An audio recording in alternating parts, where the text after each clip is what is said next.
Yes ma'am, how can I help you? Sir मैंने अभी अभी जिम जाना शुरू किया है, तो मेरे जो ट्रेनर है उन्होंने मुझे कहा है कि आपको वे प्रोटीन लेना पड़ेगा। उन्होंने मुझे आइसोलेट वे प्रोटीन लेने के लिए बोला है।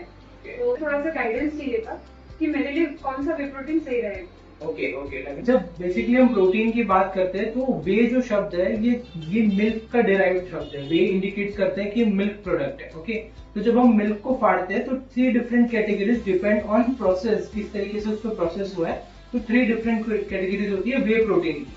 सबसे पहला आपका आता है concentrate, then your isolate, then your last one is hydrolysed whey protein. अब बाय वेट डिपेंड करता है कि इसमें कितना अमाउंट ऑफ प्रोटीन रहेगा। कॉन्सेंट्रेट की हम बात करें तो it contains 70 to 80 grams of protein per 100 gram. On isolate it improves. Okay, साथ ही साथ इसमें फिल्ट्रेशन प्रोसेस इंप्रूव हो जाती है।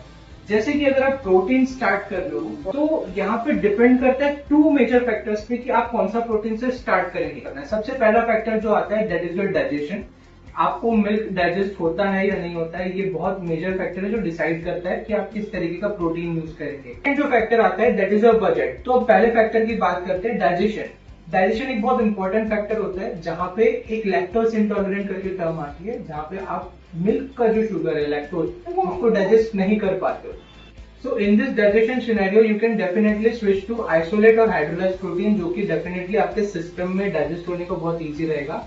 सेकेंड फैक्टर आता है that is your budget.